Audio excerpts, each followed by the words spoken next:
Hello दोस्तों, कैसे हैं आप। आशा करती हूँ आप सब ठीक होंगे। आज मैं एक ऐसी हस्ती के बारे में बात करूँगी जिन्होंने अपने कैरियर की शुरुआत एक मामूली सी कैसेट से की।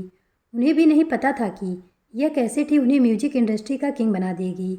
मैं बात कर रही हूँ गुलशन कुमार की, जिनका जन्म 1951 को दिल्ली में एक पंजाबी परिवार में हुआ था। उनके पिता चंद्रभान फल व जूस का दुकान लगाया करते थे। गुलशन कुमार भी अपने पिता के साथ दुकान पर बैठा करते थे।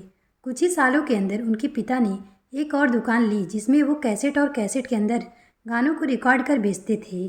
बेस्ट क्वालिटी और सस्ते दामों में कैसेट बेचने के कारण गुलशन और उनके पिता को खूब मुनाफा होने लगा, जिसके चलते उन्होंने नोएडा में एक super cassettes industry limited company की शुरुआत की।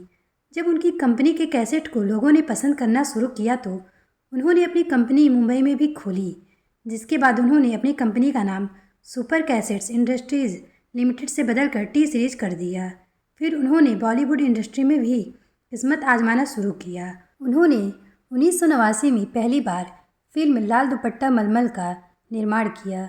भले इस फिल्म को कम पसंद किया गया हो, लेकिन इसका गाना काफ़ी पसंद किया गया। इसके बाद उन्होंने 1990 में आशिकी फिल्म का निर्माण किया। इस फिल्म में राहुल रॉय और अनु अग्रवाल दिखाई दिए हैं। इस फिल्म का भी गाना लोगों ने बेहद पसंद किया। वो एक ऐसे शख्स थे जो नए चेहरों को भी इंडस्ट्री में मौका दे रहे थे। फिल्म जीना तेरी गली में और बाहर आने तक ने बॉक्स ऑफिस पर कुछ खास कमाल नहीं किया, लेकिन इसका गाना पसंद किया गया। 1991 की फिल्म दिल है कि मानता नहीं को दर्शकों ने पसंद किया। इस फिल्म में आमिर खान संग पूजा भट्ट नजर आई हैं। दिनों दिन गुलशन कुमार की पॉपुलैरिटी बढ़ती ही जा रही थी। वो एक बेहतरीन गायक, निर्माता, निर्देशक के रूप में प्रसिद्धि हासिल कर चुके थे। वो बेहद ही धार्मिक इंसान थे। उनकी कुछ फिल्में बॉक्स ऑफिस पर अपना जादू बिखेरने में नाकामयाब रही, जिसमें आई मिलन की रात, मीरा का मोहन जैसी फिल्में शामिल हैं। उन्होंने अपने छोटे भाई किशन कुमार को भी पर्दे के सामने प्रस्तुत किया। उनके भाई द्वारा किया गया अभिनय को लोगों ने कुछ खास पसंद नहीं किया, लेकिन गुलशन कुमार ने इनको नज़रअंदाज कर बेवफा सनम फिल्म का निर्माण किया और यह फिल्म बॉक्स ऑफिस पर धूम मचा दिया। ऐसे कई सिंगर थे जिनकी किस्मत को गुलशन कुमार ने चमकाया था, जिसमें सोनू निगम, कुमार सानू, अनुराधा पौडवाल, वंदना वाजपेयी जैसे सिंगर शामिल हैं। गुलशन कुमार की शादी सुदेश कुमार से हुआ था, जिससे उनके 3 बच्चे हुए।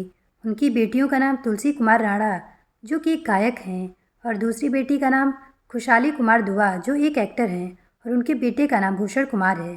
भले ही गुलशन कुमार बॉलीवुड इंडस्ट्री के जाने माने चेहरे बन चुके थे, लेकिन फिर भी वो एक सामान्य व्यक्ति की तरह अपने जीवन को जीते थे।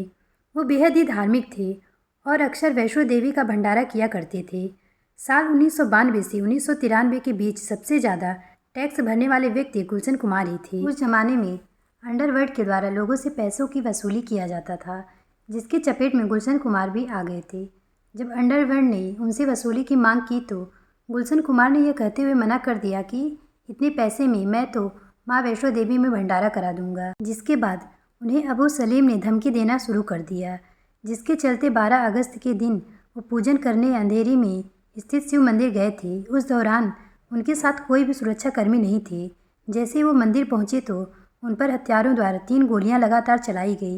वो तुरंत ही वहां से भागकर सामने दिख रही एक महिला से मदद मांगे, लेकिन जब तक वो महिला उनकी बात समझ पाती तब तक हत्यारों ने उन पर लगातार 16 गोलियां की बौछार कर दिए, जिसके बाद उन्हें अस्पताल ले जाया गया, लेकिन रास्ते में ही उनकी मृत्यु हो गई। गुलशन कुमार की हत्या के बाद उनके हत्यारों की खोज पुलिस के द्वारा शुरू की गई। इस मामले में टिप्स के मालिक रमेश तौरानी की गिरफ्तारी की गई।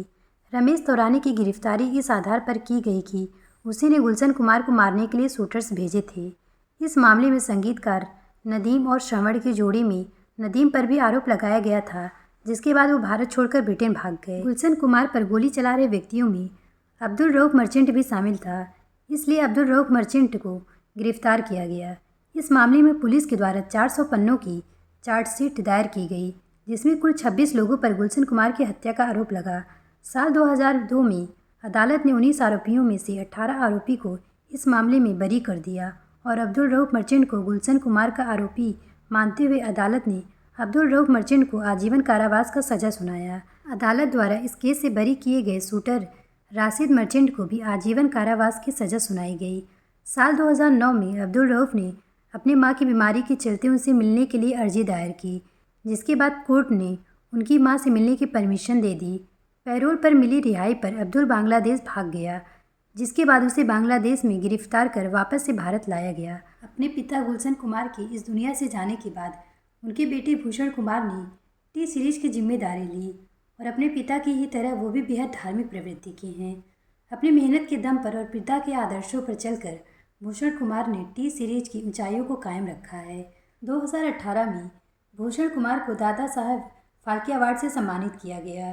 टी सीरीज के अंतर्गत फिल्में, गाने, रिमिक्स, नए व पुराने गाने, भक्ति संगीत, एल्बम बनाए जाते हैं। भारत की सबसे बड़ी म्यूजिक कंपनी टी सीरीज ही है। तो कैसी लगी आपको गुलशन कुमार की स्टोरी, हमें कमेंट करके बताएं।